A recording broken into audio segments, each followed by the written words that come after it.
Yo, what's up everybody? Casey here, and we are back with another travel vlog. This time we're in the Philippines, exploring the beautiful island of Cebu. I'm so stoked to be here, the energy, the people, the food. We're talking about pristine beaches, crystal clear waterfalls, incredible history and culture, and adventures you won't find anywhere else. Cebu's got it all. Over the next few days, I'm going to take you guys with me as we hit up 10 of the absolute must-see spots on this island. Buckle up, it's going to be epic. Let's go. All right, first up, we're headed to Kawasan Falls. If you've ever seen those pictures of turquoise waterfalls cascading into bright blue pools, this is it, guys. We took a local bus from Cebu City, which is super easy to navigate, by the way, and it took about 2 hours to get to Badian. From there, it's a short motorcycle taxi ride to the falls. Trust me, the ride itself is an experience, weaving through these small villages and seeing everyday life. Now, the falls are part of a protected area, so there's a small entrance fee, but it's totally worth it. The water is crazy blue, like something out of a movie, and you can swim right up to the falls, even go behind them. They have bamboo rafts you can rent that will pull you right up to the cascading water for an epic shower experience. It's pretty touristy, I'm not gonna lie, but the energy is amazing, and you can't beat the beauty of this place. We spent a few hours here swimming, jumping off rocks, and just soaking it all in. If you're feeling adventurous, you can even go canyoneering, which involves rappelling down waterfalls. I wasn't brave enough for that this time, but maybe next time. Kawasan Falls is a must-do in Cebu, guys. Don't miss it. Next up, we're off to Oslab to swim with whale sharks. Yeah, you heard me right, whale sharks. These gentle giants are filter feeders and grow up to 40 feet long. It's an early morning start. We're talking 4 a.m. to get there for sunrise, but it's worth it to avoid the crowds and the heat. We hopped on a boat with a local guide who made sure we understood how to interact ethically with the whale sharks. They're endangered creatures, so it's important to keep a respectful distance and not touch them. When we got out on the water, it wasn't long before we saw them, these massive shadows gliding through the water. It's such a surreal experience being in the water with these creatures. Listen, I know there's been some controversy around this activity, and it's important to choose operators who prioritize the well-being of the whale sharks. We did our research, and I felt good about the company we chose.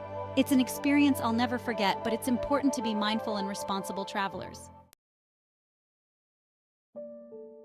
After our adrenaline-pumping morning swimming with whale sharks, we decided to switch gears and visit the Samala Shrine, a beautiful church known for its stunning architecture. This place is like something out of a fairy tale, guys, a massive castle-like structure perched on a hill. We took a bus from Oslab, which took a couple of hours, but the scenery along the way was stunning, lush green rice fields and small villages.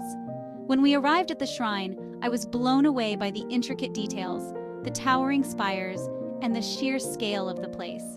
It's a pilgrimage site for many Filipinos, and you can feel the sense of peace and serenity as you walk through the grounds. Inside the church, it's even more breathtaking, with ornate decorations, stained glass windows, and thousands of candles flickering. If you're planning to visit, remember to dress modestly. They're pretty strict about it, but honestly, even if you're not religious, the architecture and the atmosphere here are worth experiencing. It's a nice change of pace from the beaches and waterfalls, and it gives you a glimpse into the religious side of Filipino culture. Next up, we're heading to Bantayan Island, a true slice of paradise. We're talking white sand beaches, crystal clear water, and a laid-back vibe that will make you want to stay forever. To get there, we took a bus from Cebu City to Hagnaya Port, which took about 4 hours. From there, we hopped on a ferry to Bantayan Island, which was an adventure in itself. The ferry ride takes about an hour and a half, and it's a great way to see the smaller islands and the coastline. When we arrived at Bantayan, we rented bicycles, which is the best way to get around the island. The roads are flat and easy to navigate, and you can explore at your own pace. We spent our days swimming, sunbathing, and just chilling on the beach. The water is so clear you can see your feet even when you're waist deep. We even rented a kayak one day and paddled out to a nearby island, which was incredible. If you're looking for a place to escape the hustle and bustle, Bantayan Island is it. Alright guys, get ready for another epic waterfall because we're off to Tumalog Falls. This one is located in Oslab, so it's easy to combine with a whale shark watching trip. We rented a motorbike, which is a super fun way to get around Cebu. and it gave us the freedom to explore at our own pace. The ride to the falls takes about 30 minutes, and it's a scenic one, winding through small villages and lush green landscapes. Now, Tumalog Falls is a little different from Kawasan Falls. It's not as tall, but it's much wider, cascading down a moss-covered cliff face like a curtain of water. The water is just as blue, though, and it creates this mist that hangs in the air, making it feel like you're in a tropical rainforest. You can swim in the pool at the bottom of the falls, but the current can be strong, so be careful. We spent our time taking pictures, admiring the view, and just enjoying the peaceful atmosphere. If you're looking for a waterfall experience that's a little off the beaten path, Tumalog Falls is a hidden gem. Alright, enough with the beaches and waterfalls for now. Let's dive into some history. We're headed to Fort San Pedro, the oldest Spanish fort in the Philippines. It's located right in the heart of Cebu City, making it super easy to get to. We hopped in a taxi, but you could also take a jeepney, which is a unique Filipino public transportation experience. The fort itself is pretty small, but it's packed with history. It was built in the 17th century to protect the city from pirates, and it played a significant role in the Spanish colonization of the Philippines. You can explore the ramparts, check out the cannons, and imagine what life was like back then. Inside the fort, there's a small museum with exhibits on the history of Cebu and the fort itself.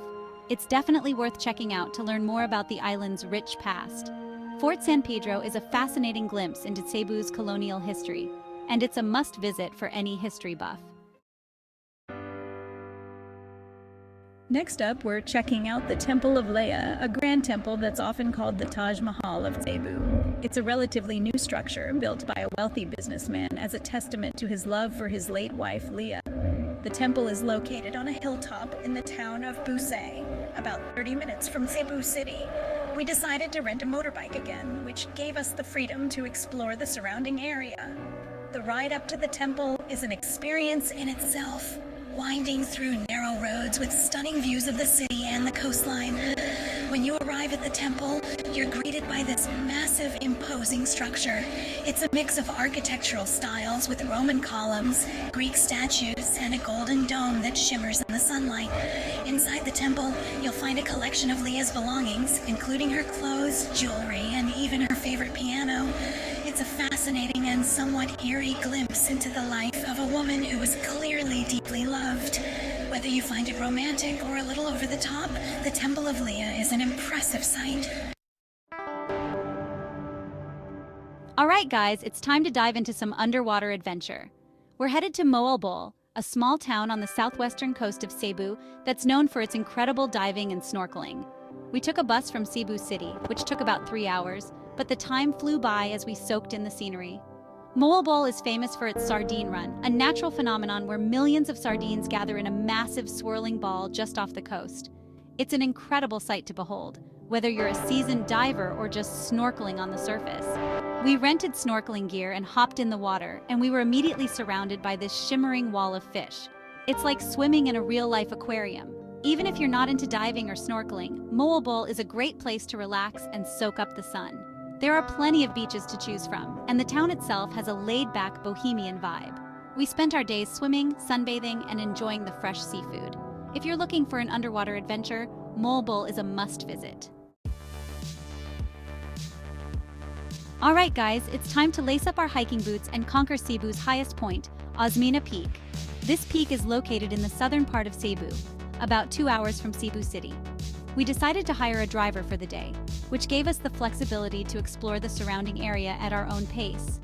The drive up to the peak is an adventure in itself, winding through mountain roads with breathtaking views of the countryside. When you arrive at the base of the peak, it's about a 30-minute hike to the top. The trail is well maintained and relatively easy, making it suitable for hikers of all levels. As you ascend, you're rewarded with panoramic views of the surrounding hills, valleys, and coastline. It's honestly breathtaking. At the top, you'll find a small viewing platform where you can soak in the 360-degree views. We were lucky enough to visit on a clear day, and we could see for miles in every direction. It's a great spot to take some epic photos and just appreciate the beauty of nature. Whether you're an avid hiker or just looking for stunning views, Osmeña Peak is a must-visit. All right, guys, for our final stop, we're heading back to Cebu City to visit Magellan's Cross, one of the most important historical landmarks in the Philippines. It's located right in the heart of the city, next to the Basilica del Santo Niño Church. We took a taxi, but it's also easily accessible by jeepney or on foot if you're staying in the city center. Magellan's Cross is a Christian cross that was planted by Portuguese explorer Ferdinand Magellan in 1521, marking the arrival of Christianity in the Philippines. The original cross is now housed inside a small chapel, protected by a wooden structure. It's a simple but powerful symbol of the country's colonial past and the spread of Christianity. The area around Magellan's Cross is always bustling with activity, with locals selling candles, souvenirs, and religious artifacts. We spent some time wandering around, soaking in the atmosphere, and learning more about the history of this iconic landmark. Even if you're not religious, Magellan's Cross is a must-visit for its historical significance and its central role in Filipino culture. And that's a wrap on our Cebu adventure. This island stole my heart, guys. From swimming with whale sharks to exploring ancient temples, Cebu has it all. This is just a glimpse of what this incredible island has to offer. I hope this video inspires you to book your own Cebu adventure. I know I'm already dreaming of coming back and exploring more of this beautiful country. Don't forget to subscribe and hit that notification bell so you don't miss out on any upcoming adventures. Peace out!